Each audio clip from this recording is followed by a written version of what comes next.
De saint François de Sales, traité de l'amour de Dieu, livre 2, chapitre 13. Des premiers sentiments d'amour que les attraits divins font en l'âme avant qu'elle ait la foi. Le même vent qui relève les apodes se prend premièrement à leurs plumes, comme partie plus légère et susceptible de son agitation, par laquelle ils donnent d'abord du mouvement à leurs ailes, les étendant et dépliant en sorte qu'elles lui servent de prise pour saisir l'oiseau et l'emporter en l'air. Que si l'apode ainsi enlevé contribue le mouvement de ses ailes à celui du vent, le même vent qui l'a poussé l'aidera de plus en plus à voler fort aisément. Ainsi, mon cher Théotime, quand l'inspiration, comme un vent sacré, vient pour nous pousser en l'air du saint amour, elle se prend à notre volonté, et par le sentiment de quelque céleste délectation, elle l'émeut, étendant et dépliant l'inclination naturelle qu'elle a au bien, en sorte que cette inclination même lui serve de prise pour saisir notre esprit. Et tout cela, comme j'ai dit, se fait en nous sans nous, car c'est la faveur divine qui nous prévient en cette sorte. Que si notre esprit, ainsi saintement prévenu, sentant les ailes de son inclination émue, déplié, étendu, poussé et agité par ce vent céleste, contribue tant soit peu son consentement, ah, quel bonheur! Théotime, car la même inspiration et faveur qui nous a saisis, mêlant son action avec notre consentement, animant nos faibles mouvements de la force du sien, et vivifiant notre imbécile coopération par la puissance de son opération, elle nous aidera, conduira et accompagnera d'amour en amour jusqu'à l'acte de la très sainte foi requis pour notre conversion. Vrai Dieu, Théotime, quelle consolation de considérer la sacrée méthode avec laquelle le Saint-Esprit répand les premiers rayons et sentiments de sa lumière et chaleur vitale dedans nos cœurs. Ô Jésus, que c'est un plaisir délicieux de voir l'amour céleste qui est le soleil des vertus, quand petit à petit, par des progrès qui insensiblement se rendent sensibles, il va déployant sa clarté sur une âme, et ne cesse point qu'il ne l'ait toute couverte de la splendeur de sa présence, lui donnant enfin la parfaite beauté de son jour. Oh, que cette aube est gaie, belle, amiable et agréable. Mais pourtant il est vrai que, où l'aube n'est pas jour, où ciel est jour, c'est un jour commençant, un jour naissant. C'est plutôt l'enfance du jour que le jour même. Et de même, sans doute, ces mouvements d'amour qui précèdent l'acte de la foi requis à notre justification, où ils ne sont pas amour à proprement parler, où ils sont un amour commençant et imparfait. Ce sont les premiers bourgeons verdoyants que l'âme échauffée du soleil céleste comme un arbre mystique commence à jeter au printemps, qui sont plutôt présages de fruits que fruits. Saint Pacôme, lors encore tout jeune soldat et sans connaissance de Dieu, enrôlé sous les enseignes de l'armée que Constance avait dressée contre le tyran Maxence, vint avec la troupe de laquelle il était loger auprès d'une petite ville non guère éloignée de Thèbes, où non seulement lui mais toute l'armée se trouva en extrême disette de vivres. Ce que, ayant entendu les habitants de la petite ville, qui par bonne rencontre étaient fidèles de Jésus-Christ, et par conséquent amis et secourables au prochain, ils pourvurent soudain à la nécessité des soldats, mais avec tant de soin, de courtoisie et d'amour que Pacôme en fut tout ravi d'admiration. Et demandant quelle nation était celle-là, si bonteuse, amiable et gracieuse, on lui dit que c'étaient des chrétiens. Et s'enquérant de rechef quelle loi et manière de vivre était la leur, il apprit qu'ils croyaient en Jésus-Christ, Fils unique de Dieu, et faisait bien à toutes sortes de personnes avec ferme espérance d'en recevoir de Dieu même une ample récompense. Hélas, Théotime, le pauvre Pacôme, quoique de bon naturel, dormait pour lors dans la couche de son infidélité. Et voilà que tout à coup Dieu se trouve à la porte de son cœur, et par le bon exemple de ses chrétiens, comme par une douce voix, il l'appelle, l'éveille, et lui donne le premier sentiment de la chaleur vitale de son amour. Car à peine eut-il, oui, parlé, comme je viens de dire, de l'aimable loi du Sauveur, que tout rempli d'une nouvelle lumière et consolation intérieure, se retirant à part et ayant quelque temps pensé en soi-même, il haussa les mains au ciel, et avec un profond soupir il se prit à dire « Seigneur Dieu qui avez fait le ciel et la terre, si vous daignez jeter vos yeux sur ma bassesse et sur ma peine, et me donner connaissance de votre divinité, je vous promets de vous servir et d'obéir toute ma vie à vos commandements. » Depuis cette prière et promesse, l'amour du vrai bien et de la piété prit un tel accroissement en lui qu'il ne cessait point de pratiquer 1000 et 1000 exercices de vertu.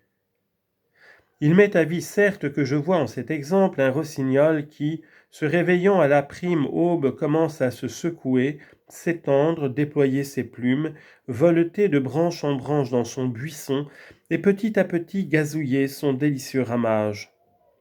Car n'avez-vous pas pris garde, comme le bon exemple de ces charitables chrétiens excita et réveilla en sursaut le bienheureux Pacôme? Certes, cet étonnement d'admiration qu'il en eut ne fut autre chose que son réveil auquel Dieu le toucha, comme le soleil touche la terre, avec un rayon de sa clarté qui le remplit d'un grand sentiment de plaisir spirituel. C'est pourquoi Pacôme se secoue des divertissements pour, avec plus d'attention et de facilité, recueillir et savourer la grâce reçue, se retirant à part pour y penser, puis il étend son cœur et ses mains au ciel où l'inspiration l'attire, et commençant à déployer les ailes de ses affections, voletant entre la défiance de soi-même et la confiance en Dieu, il entonne d'un air humblement amoureux le cantique de sa conversion, par lequel il témoigne d'abord que déjà il connaît un seul Dieu, créateur du ciel et de la terre, mais il connaît aussi qu'il ne le connaît pas encore assez pour le bien servir, et partant il supplie qu'une plus grande connaissance lui soit donnée, afin qu'il puisse par icelle parvenir au parfait service de sa divine majesté. Cependant, voyez, je vous prie, Théotime, comme Dieu va doucement, renforçant peu à peu la grâce de son inspiration dedans les cœurs qui consentent, les tirant après soi comme de degré en degré sur cette échelle de Jacob. Mais quels sont ses attraits? Le premier par lequel il nous prévient et réveille se fait par lui en nous et sans nous. Tous les autres se font aussi par lui et en nous, mais non pas sans nous. Tirez-moi, dit l'épouse sacrée. Cantique des Cantiques 1-3. C'est-à-dire commencer le premier, car je ne saurais m'éveiller de moi-même, je ne saurais me mouvoir si vous ne m'émouvez. Mais quand vous m'aurez ému, alors, ô le cher époux de mon âme, nous courrons, nous deux, vous courrez devant moi en me tirant toujours plus avant, et moi je vous suivrai à la course, consentant à vos attraits. Mais que personne n'estime que vous m'alliez tirant après vous comme une esclave forcée ou comme une charrette inanimée. Ah non, vous me tirez à l'odeur de vos parfums. Si je vous vais suivant, ce n'est pas que vous me traîniez, c'est que vous m'alléchez. Vos attraits sont puissants mais non pas violents, puisque toute leur force consiste en leur douceur. Les parfums n'ont point d'autre pouvoir pour attirer à leur suite que leur suavité, et la suavité, comment pourrait-elle tirer sinon suavement et agréablement? Chapitre 14 du sentiment de l'amour divin qui se reçoit par la foi. Quand Dieu nous donne la foi, il entre en notre âme et nous parle à notre esprit, non point par manière de discours, mais par manière d'inspiration, proposant si agréablement ce qu'il faut croire à l'entendement que la volonté en reçoit une grande complaisance, et telle qu'elle incite l'entendement à consentir et acquiescer à la vérité sans doute ni défiance quelconque. Et voici la merveille. Car Dieu fait la proposition des mystères de la foi à notre âme parmi des obscurités et ténèbres, en telle sorte que nous ne voyons pas les vérités, mais seulement nous les entrevoyons. Comme il arrive quelquefois que, la terre étant couverte de brouillard, nous ne pouvons voir le soleil, mais nous voyons seulement un peu plus de clarté du côté où il est, de façon que, par manière de dire, nous le voyons sans le voir, parce que d'un côté nous ne le voyons pas tant que nous puissions bonnement dire que nous le voyons, et d'autre part nous ne le voyons pas si peu que nous puissions dire que nous ne le voyons pas. Et c'est ce que nous appelons entrevoir. Et néanmoins, cette obscure clarté de la foi étant entrée dans notre esprit, non par force de discours, ni par apparence d'arguments, mais par la seule suavité de sa présence, elle se fait croire et obéir à l'entendement avec tant d'autorité que la certitude qu'elle nous donne de la vérité surmonte toutes les autres certitudes du monde et assujettit tellement tout l'esprit et tous les discours dissolus qui n'ont point de crédit en comparaison. Mon Dieu, Théotime, pourrais-je bien dire ceci? La foi est la grande amie de notre esprit et peut bien parler aux sciences humaines, qui se vantent d'être plus évidentes et claires qu'elle, comme l'épouse sacrée parlait aux autres bergères, « Je suis brune mais belle ». Cantique des Cantiques 1,4. Ô discours humains, ô sciences acquises, je suis brune, car je suis entre les obscurités des simples révélations, qui sont sans aucune évidence apparente et me font paraître noire, me rendant presque méconnaissable. Mais je suis pourtant belle en moi-même à cause de mon infinie certitude, et si les yeux des mortels ne me pouvaient voir telle que je suis par nature, ils me trouveraient toute belle. Mais ne faut-il pas qu'en effet je sois infiniment aimable, puisque les sombres ténèbres et les épais brouillards entre lesquels je suis, non pas vus mais seulement entrevus, ne peuvent empêcher d'être si agréables que l'esprit, me chérissant surtout, fendant la presse de toute autre connaissance, il me fait faire place et me reçoit comme sa reine, dans le trône le plus élevé qui soit en son palais, d'où je donne la loi à toute science et assujettis tout discours et tout sentiment humain? Oui, vraiment, Théotime, tout ainsi que les chefs de l'armée d'Israël, se dépouillant de leurs vêtements, les mirent ensemble et en firent comme un trône royal sur lequel ils assirent Jéhu, criant « Jéhu est roi ».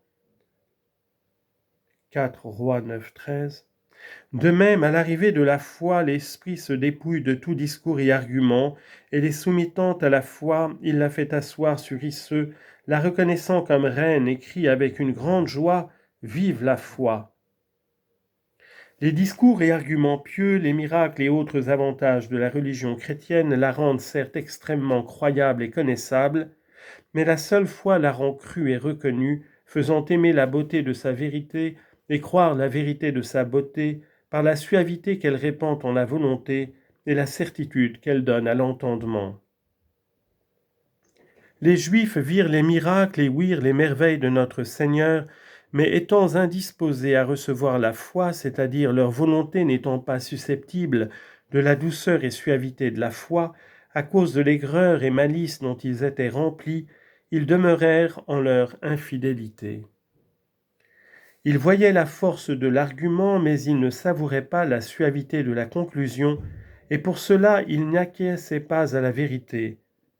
Et néanmoins l'acte de la foi consiste en cet acquiescement de notre esprit, lequel, ayant reçu l'agréable lumière de la vérité, il y adhère par manière d'une douce mais puissante et solide assurance et certitude qu'il prend en l'autorité de la révélation qui lui en est faite. Vous avez ouï dire, Théotime, que dans les conciles généraux il se fait des grandes disputes et recherches de la vérité par discours, raisons et arguments de théologie, mais la chose étant débattue, les pairs, c'est-à-dire les évêques, et spécialement le pape qui est le chef des évêques, concluent, résolvent et déterminent.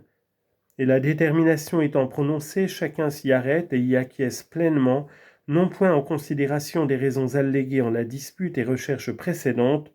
mais en vertu de l'autorité du Saint-Esprit, qui, présidant invisiblement dans les conciles, a jugé, déterminé et conclu par la bouche de ses serviteurs qu'il a établis pasteurs du christianisme. L'enquête donc et la dispute se fait au parvis des prêtres entre les docteurs, mais la résolution et l'acquiescement se fait au sanctuaire où le Saint-Esprit qui anime le corps de l'Église parle par les bouches des chefs d'Israël, selon que notre Seigneur l'a promis. Ainsi l'autruche produit ses œufs sur le sablon de Libye, mais le soleil seul en fait éclore le poussin, et les docteurs par leurs recherches et discours proposent la vérité, mais les seuls rayons du soleil de justice en donnent la certitude et acquiescement. Or, enfin, Théotime, cette assurance que l'esprit humain prend dans les choses révélées et mystères de la foi commence par un sentiment amoureux de complaisance que la volonté reçoit de la beauté et suavité de la vérité proposée, de sorte que la foi comprend un commencement d'amour que notre cœur ressent envers les choses divines.